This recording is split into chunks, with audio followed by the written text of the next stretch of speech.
What's going on, everybody? 12 Beers of Christmas. I'm here with Chuck Gosnell in Dono's living room without Dono. What do you think Dono is? I'm going to say playing guitar or skateboarding. I'm going to say wrapping my Christmas present, which he better be.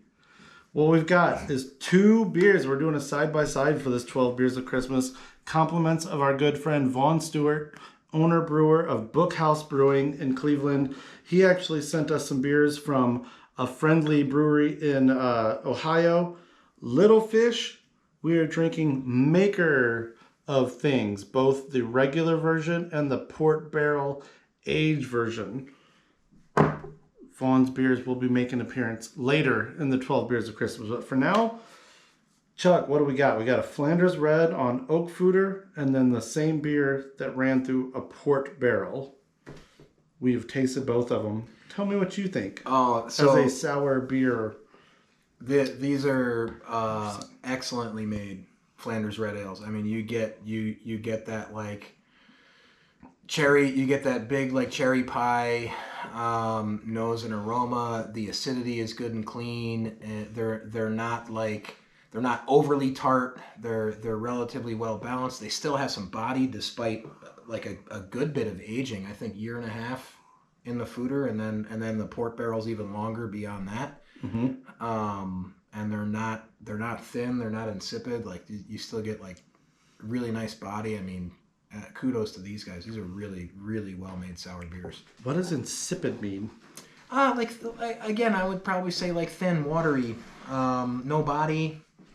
You know, like not only fermented dry, but then whatever accentuating they did just kind of only further dried it out. Yeah, well, versus accentuating, devoid of flavor, I would maybe say. Like so beyond, you know, it can.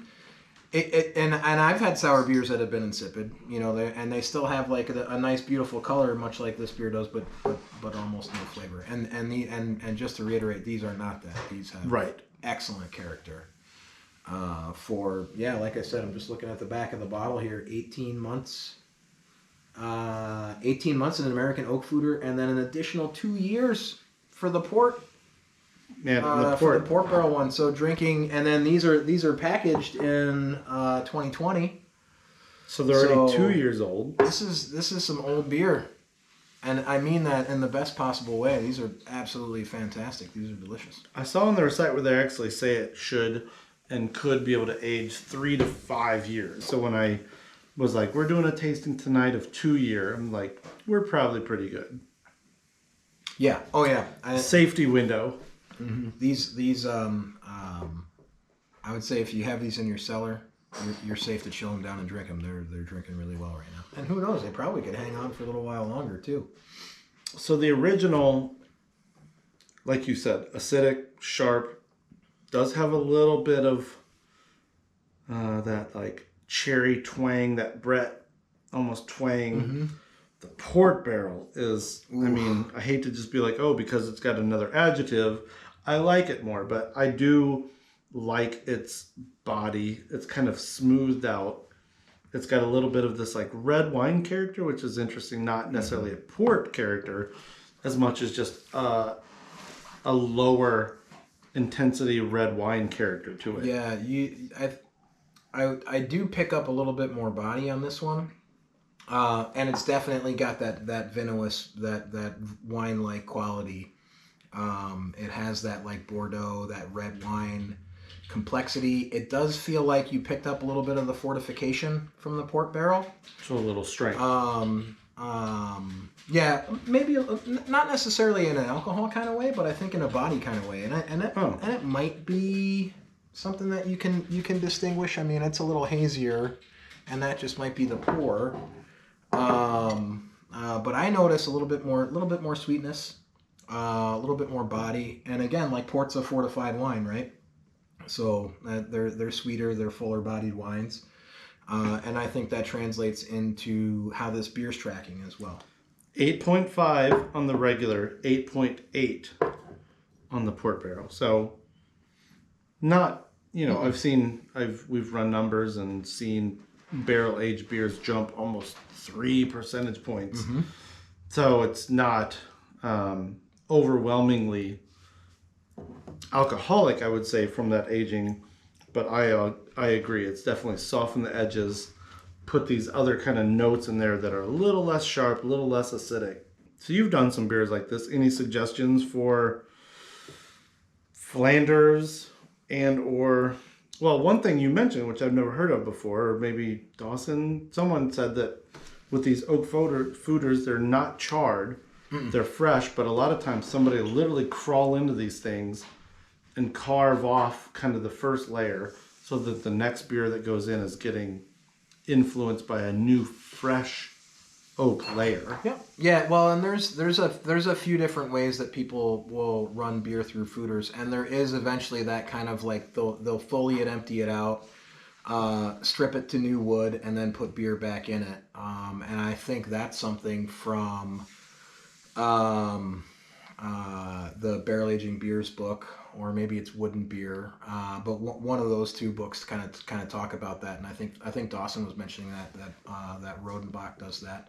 But the other, probably most commonly, what happens is like a foeder is kind of like a pro brewer's kind of Solara or Solera type thing, where they might drain X number of barrels out of it, and then they'll just bring in fresh wort or fresh beer for aging. So you kind of get this amalgamation of like all these different beers. And then Flanders for me was always like a blending beer. Like I was lucky enough to have 2, 3, 4 types of Flanders-ish beers, and then even I would maybe take some out of the box type things that I would think would add flavor character that I was looking for. Like I mean I might blend in porter if I needed a little bit more body, a little bit more like chocolatey character. I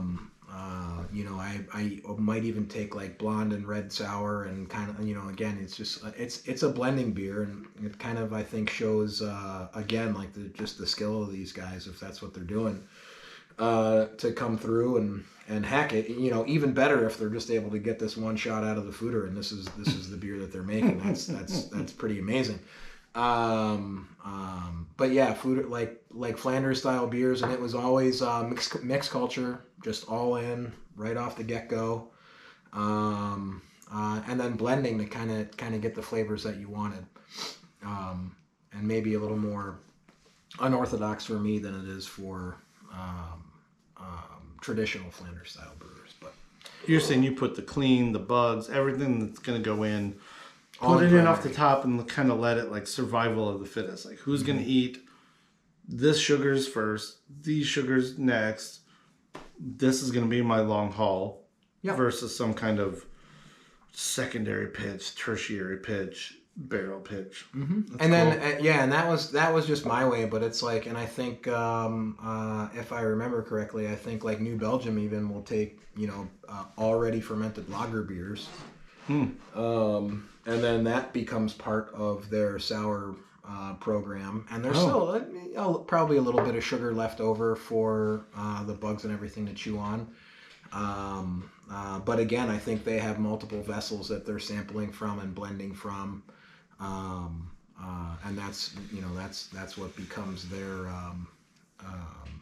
La Folie. Really? Yeah. All right, that's the next thing that we should, not now, but eventually talk about, like blending. I've never understood it to a certain extent. I'm just like, these things have to taste so similar, but how do you decide that 60-40 or 70-20-10, like how do you blend? So maybe that's something for the future. I'd be happy to. I'm Don's over here waiting to hang out with humans. Yeah. For Christmas. We should let him do that. We'll go get him off the half pipe, the skate park in Dono's backyard. Ollie kickflip to grind. All right, Chuck, Vaughn at Bookhouse, everybody at Little Fish. Cheers. This was like, I've been sitting on these for bravo, really at well least done. 6 or 7 months, just trying to wait for, it's kind of what the 12 beers of Christmas allow me to do. I'm just like, I'm going to finally open these beers with someone that is smarter than me to talk about them. Who's that? It's you. Oh. But don't tell anybody else. I won't, believe me. Merry Christmas. Merry Fishmas. Maker of things. Get some if you can. It's delicious. Woo! Now we can just hang out like people, dog.